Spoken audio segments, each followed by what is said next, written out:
The festive season is upon us, so I asked my subscribers in a poll what kind of videos they'd like me to make for December, and the winner was one about healthier Christmas recipes, so I'm back in my kitchen. A note, I've called it healthier, not healthy, because obviously this is Christmas. There's a limit as to how far you can go without sucking out all the joy. So in this video, I'll give you 3 recipes where I've reduced the sugar but kept the flavour. And as a bonus, there's a cheeky little savoury recipe at the end as well, because it's so quick and easy. I've put all 4 recipes in a PDF with 2 more, and you can download it by clicking the link below the video. I've put all recipes in grams and measuring cups. Now for me, nutrition is all about balance, so allow me to present the Ruth Machin Venn diagram of nutrition. This is my personal philosophy for how I eat year round, not just at Christmas. I blooming love a Venn diagram.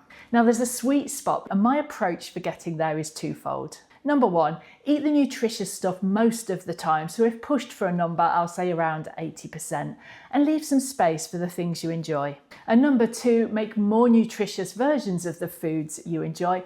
And that's where these recipes fall. Now a little bit on sugar, and yes, I have used sugar in these recipes because it's really hard to bake without it. And I don't like the taste of artificial sweetener. So I've used some maple syrup, and yep, that's still sugar. And I've used some coconut sugar, and yep, that's still sugar too. And the amounts of both of those in recipes like these mean any nutritional benefit compared to table sugar is pretty negligible. I've just used them because I like the taste, particularly coconut sugar, it's quite caramelly, or I needed a liquid sweetener. Now my view is that we should all be reducing the added sugar in our diets. Too much sugar is undoubtedly not very good for us. But is it realistic to remove it completely? In my opinion, no. Now there is going to be someone watching, I'm sure, who has managed to reduce the sugar in their diet to 0 and thinks, yeah, I can maintain that for the next 30 years. So if that is you, that's brilliant, that's great, you do you. But for a lot of people, if we do restrict it completely, it tends to backfire, leading to cravings for sugar, and then running the risk of getting into that cycle of restricting it and binging it, and then you tend to overeat. Which is why a lot of women say to me, I was doing so well and then I had a really bad sugar craving, and then I had just 1 bite of a cookie and now I can't stop eating it. My preferred technique is to reduce the sugar in your diet significantly and make most of it in the form of complex carbohydrates. Pair it with some healthy fats and some fibre to balance out your meals, because this helps to prevent that sugar crash you can get after a high carbohydrate meal, which can leave you feeling a bit grim. And we also mustn't forget that eating and food is part of celebration, and that holds true for pretty much every culture since the dawn of time. So yeah, I'm going to eat my Christmas dessert. I'm just going to add to it to up the nutrition. And so with that, on with the recipes. So the first and probably the most nutritious of the bunch is my chocolate cherry tart. Now I adapted this from the viral tofu chocolate mousse recipe that was doing the rounds on social media a couple of years ago. Now I know what you're thinking. You're thinking tofu in a dessert, ew. But I guarantee you can't taste it, I absolutely promise. No one will know if you don't tell them. Tofu is high in protein, and I've also added some fibre in the form of dates, nuts, and a little bit of ground flaxseed. It's quite a healthy recipe, but it doesn't taste it. It's got dark chocolate in, and it's quite an adult chocolate dessert. It's not too sweet, and that combination of chocolate and cherries is one of my personal favourites. First, weigh out 150 grams of cashew nuts and soak them in hot water to soften them. Then chop 100 grams of dates. Add 200 grams or 1.5 cups of almonds, or you could use hazelnuts, to a blender. Add 50 grams or 1/3 of a cup of cashews and 50 grams of ground flaxseed, that's 1/4 cup. You can also add a tablespoon of cocoa, but I forgot. Blend the nuts until they're a powder, then add the dates and blend again until you've got a thick paste. You then want to get a greased tart tin and press the mixture into it until it's firmly compacted. I started being neat with a spoon, but I soon progressed to my fingers. That was nicely therapeutic.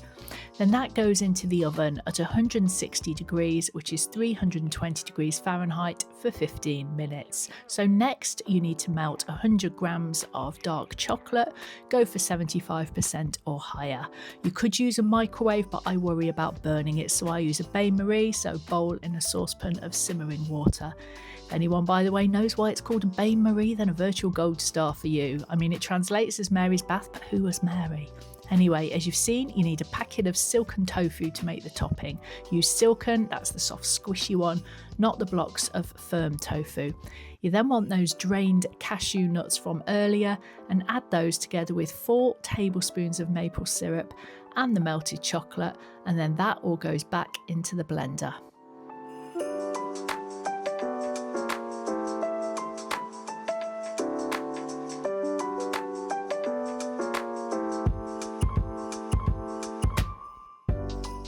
When it's done, pop it onto the base. When the base is cool, then the whole lot needs to go into the fridge to set, and that takes at least 1 hour.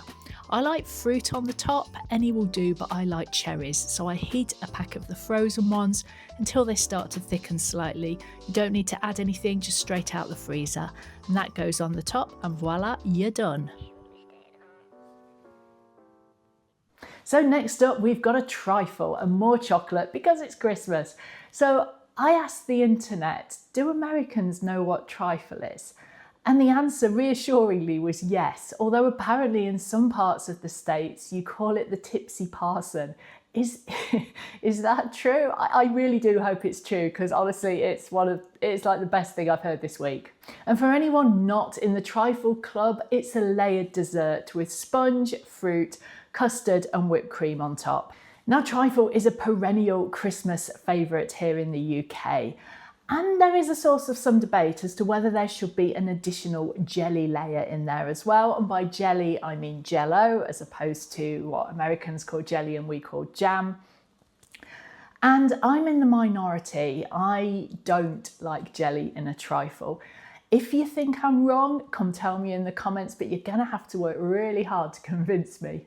Now, when last year I announced that I was going to try and make a more nutritional version of a trifle, my husband had a slightly ashen complexion and was extremely sceptical. But I like to think I did a pretty good job, or he might just have been smiling to make me feel better. So for the sponge, I've replaced the refined white flour with ground almonds. If you're not allergic, you could try some wholemeal flour instead. I've also reduced the sugar content in the sponge and used maple syrup. It works better with a liquid sugar, it gives it a bit more moistness. Now, a traditional custard that uses sugar as well, so I've cut it completely, and the only sugar in the custard is from within the 85% chocolate that it's got in it. So it's not sweet. I really like it, but if you do have a really sweet tooth, you may need to add some additional sweetness. And instead of just whipped cream on top, I've used a 50-50 mixture with cream and with some Greek yogurt. I've used 2% here. And if you find the taste of plain Greek yogurt a little bit sour, you can play around with the proportions. Try 1/3 or 1/4, or not at all if you really don't like it. Firstly, to make the sponge, combine 150 grams, that's 1 1/4 cups of ground almonds with 45 grams, so half a cup of cocoa, and a teaspoon of baking powder in a bowl. In a separate bowl, whisk 4 eggs with 150 ml, that's 5 ounces of maple syrup. Then you want to combine the wet and dry ingredients and mix well. Pour it into a greased and lined 20cm cake tin and bake at 170 degrees, that's 340 Fahrenheit, for 30 to 40 minutes. To make the custard, whisk 40 grams or half a cup of corn flour with 2 egg yolks and 200 ml, that's 6.7 fluid ounces of milk. It's going to look a bit of a mess at first, but as you keep adding the milk and whisking, that will go nice and smooth. You then want to heat 400 ml, so that's about 14 fluid ounces of milk, whole milk, in a pan with 100 grams of dark chocolate, and you want to get it till it's hot but not boiling. Then you want to tip half that hot milk into your bowl and whisk vigorously. You then put the whole lot back in the pan and heat on a low heat, stirring with a whisk until it's thick. If you've never made custard before, I promise you it's really easy and it's so much nicer than the stuff out of a packet. And you'll know when it's done because it goes all thick and glossy.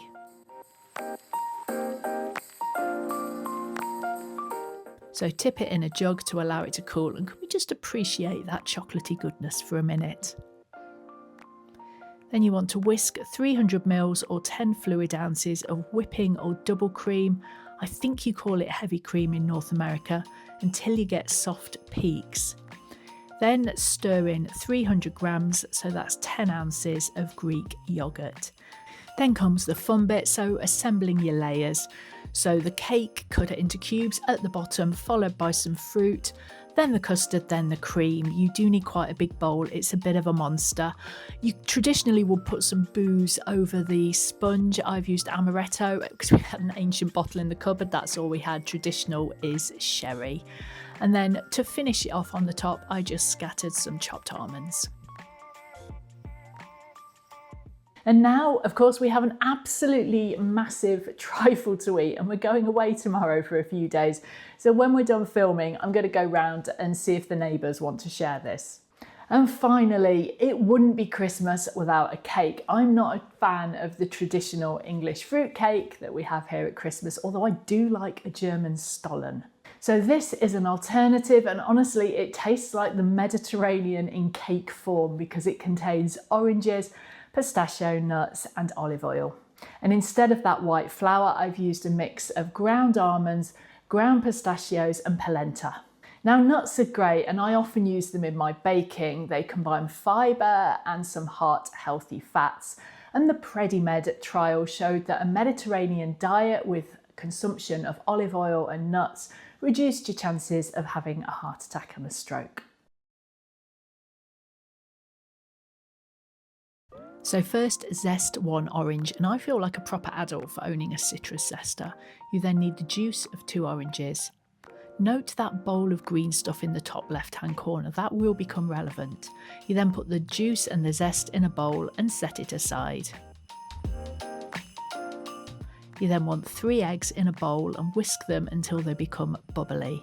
Add 125 grams of coconut sugar, that's half a cup, and give it a good whisk.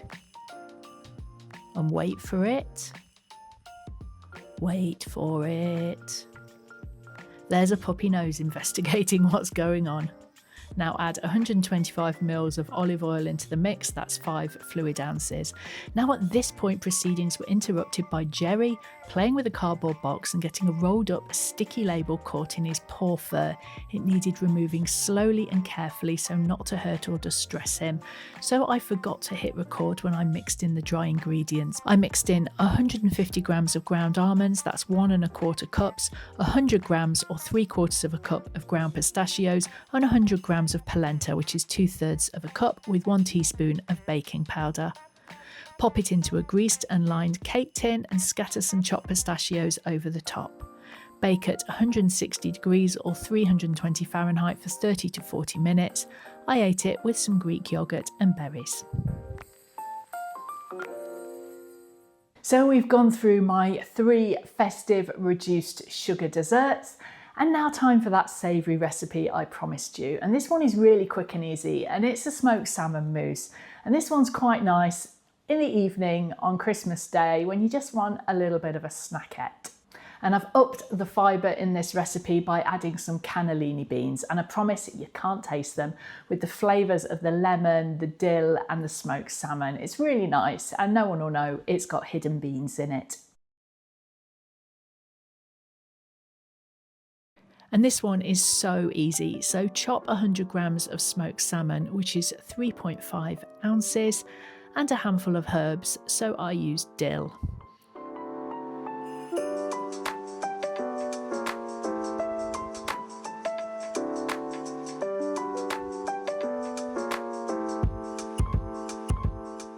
Then you want to add that to a blender with the juice of about 1/4 of a lemon.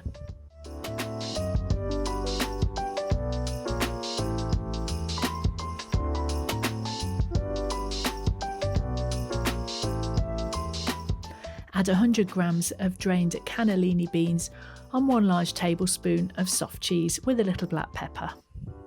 And then give it a really good blend.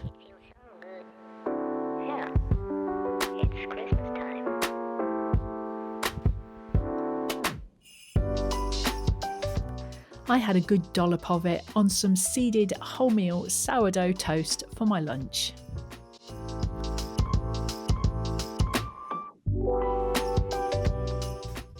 And don't judge me for how weak I take my tea. I promise I'm a real English woman. So that, as they say, is a wrap. And if you want to download those recipes, again, they're in the description underneath the video.